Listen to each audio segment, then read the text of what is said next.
بسم اللہ الرحمن الرحیم۔ دربار یزید۔ ناظرین کرام، یزید نے ایک پرشکوہ مجلس ترتیب دی جس میں اشراف اور سیاسی و عسکری حکام شریک تھے۔ اس مجلس میں یزید نے اسیروں کی موجودگی میں کفری اشعار کہے اور اپنی فتح کے گن گائے اور قرآنی آیات کی اپنے حق میں تعویل کی۔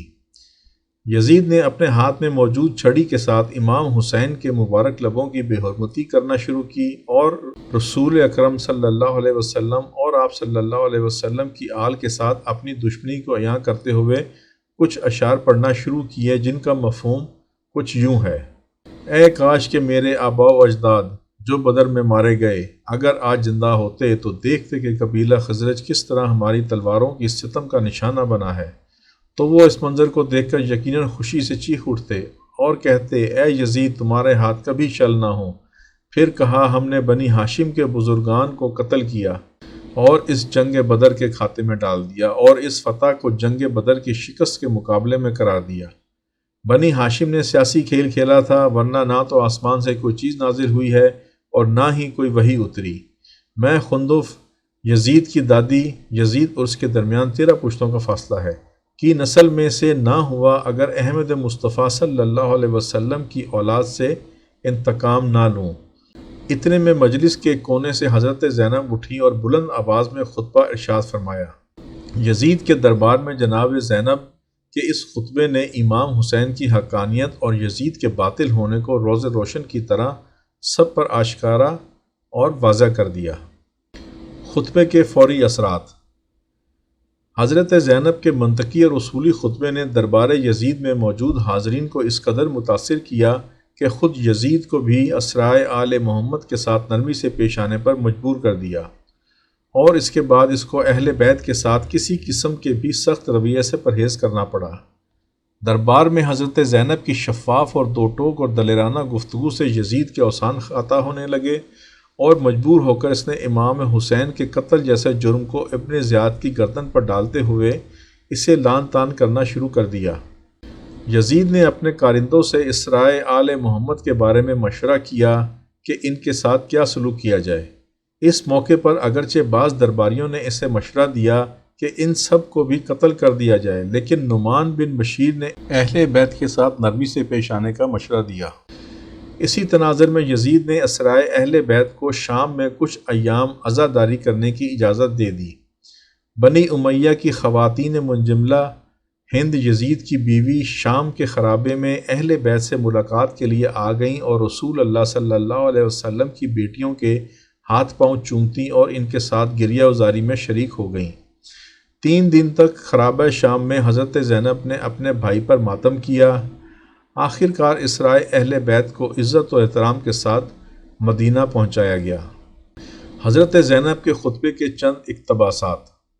سیدہ زینب نے حمد و ثنا الہی اور رسول و آل رسول پر درود و سلام کے بعد فرمایا: اما بعد، بالآخر ان لوگوں کا انجام برا ہے جنہوں نے اپنا دامن برائیوں سے داغدار کیا، اپنے رب کی آیتوں کو جھٹلایا اور ان کا مذاق اڑایا۔ اے یزید، کیا تو سمجھتا ہے کہ تو نے ہم پر زمین کے گوشے اور آسمان کے کنارے لپیٹ کر اور سمیٹ کر ہمارے لیے تنگ کر دیے ہیں، اور آل رسول کو زنجیروں میں جکڑ کر در بدر پھرانے سے تو رب تعالیٰ کی بارگاہ میں سرفراز ہوا ہے اور ہم رسوا ہو چکے ہیں؟ کیا تو سمجھتا ہے کہ ہم پر ظلم کر کے تو نے خدا کے ہاں شان و منزلت پائی ہے؟ تو آج اپنی ظاہری فتح کے نشے میں بدمستیاں کر رہا ہے، اپنی فتح کی خوشی میں جشن منا رہا ہے اور خود نمائی کر رہا ہے، اور امامت اور رہبری کے مسئلے میں ہمارا حق مسلم غصب کر کے خوشیاں منا رہا ہے۔ تیری غلط سوچ کہیں تجھے مغرور نہ کر دے۔ ہوش کے ناخن لے، کیا تو اللہ کا یہ ارشاد بھول گیا ہے کہ ترجمہ: اور یہ کافر ایسا نہ سمجھے کہ ہم جو ان کی رسی دراز رکھتے ہیں یہ ان کے لیے کوئی اچھی بات ہے، ہم تو صرف اس لیے ان کی رسی دراز رکھتے ہیں اور انہیں ڈھیل دیتے ہیں۔ اس کے بعد فرمایا: اے تلقا، آزاد کردہ غلاموں کے بیٹے، کیا یہ انصاف ہے کہ تو نے اپنی مستورات اور لونڈیوں کو تو پردے میں بٹھا رکھا ہے اور رسول زادیوں کو برہنہ سر در بدر پھرا رہا ہے؟ تو نے رسول زادیوں کی عصمت کی چادریں لوٹ لیں اور ان کی بے حرمتی کی، تیرے حکم پر اشکا نے رسول زادیوں کو بے نقاب کر کے شہر شہر پھرایا۔ تیرے حکم پر دشمنان خدا اہل بیت اور رسول اللہ صلی اللہ علیہ وسلم کی پاک دامن مستورات کو ننگے سر لوگوں کے ہجوم میں لے آئے، اور لوگ رسول زادیوں کے کھلے سر دیکھ کر ان کا مذاق اڑا رہے ہیں، اور دور اور نزدیک کے رہنے والے لوگ سب ان کی طرف نظریں اٹھا اٹھا کر دیکھ رہے ہیں۔ ہر شریف و کمینے کی نگاہیں ان پاک بیبیوں کے ننگے سروں پر جمی ہیں۔ آج رسول زادیوں کے ساتھ ہمدردی کرنے والا کوئی نہیں ہے۔ آج ان قیدی مستورات کے ساتھ ان کے مرد موجود نہیں ہیں جو ان کی سرپرستی کریں۔ آج آل محمد کا معین و مددگار کوئی نہیں ہے۔ اس شخص سے بھلائی کی کیا امید ہو سکتی ہے جس کی ماں یزید کی دادی نے پاکیزہ لوگوں حمزہ بن عبد المطلب کا جگر چبایا ہو، اور اس شخص سے انصاف کی کیا امید ہو سکتی ہے جس نے شہیدوں کا خون پی رکھا ہو۔ وہ شخص کس طرح ہم اہل بیت پر مظالم ڈھانے میں کمی کر سکتا ہے جو بغض و عداوت اور کینے سے بھرے ہوئے دل کے ساتھ ہمیں دیکھتا ہے۔ اے یزید، کیا تجھے شرم نہیں آتی کہ تو اتنے بڑے جرم کا ارتکاب کرنے اور اتنے بڑے گناہ کو انجام دینے کے باوجود فخر و مباحات کرتا ہوا یہ کہہ رہا ہے کہ آج اگر میرے اجداد موجود ہوتے تو ان کے دل باغ باغ ہو جاتے اور مجھے دعائیں دیتے، کہتے کہ اے یزید تیرے ہاتھ شل نہ ہوں۔ اے یزید، کیا تجھے حیا نہیں آتی کہ تو جوانان جنت کے سردار حسین ابن علی کے دندان مبارک پر چھڑی مار کر ان کی شان میں بے ادبی کر رہا ہے؟ اے یزید، تو کیوں خوش نہ ہوگا اور تو فخر و مباحات کے قصیدے کیوں نہ پڑھے گا جبکہ تو نے اپنے ظلم و ستم کے ذریعے فرزند رسول صلی اللہ علیہ وسلم اور عبد المطلب کے خاندان کے ستاروں کا خون بہا کر ہمارے دلوں پر لگے زخموں کو گہرا کر دیا ہے اور دین کی جڑیں کاٹنے کے لیے گھنونے جرم کا مرتکب ہوا ہے۔ تو نے اولاد رسول صلی اللہ علیہ وسلم کے خون سے اپنے ہاتھ رنگ لیے ہیں۔ تو نے خاندان عبد المطلب کے ان نوجوانوں کو تہ تیغ کیا ہے جن کی عظمت و کردار کے درخشندہ ستارے زمین کے گوشے گوشے کو منور کیے ہوئے ہیں۔ آج تو آل رسول صلی اللہ علیہ وسلم کو قتل کر کے اپنے بد نہاد برے اسلاف کو پکار کر انہیں اپنی فتح کے گیت سنانے میں منہمک ہے۔ تو سمجھتا ہے کہ وہ تیری آواز سن رہے ہیں؟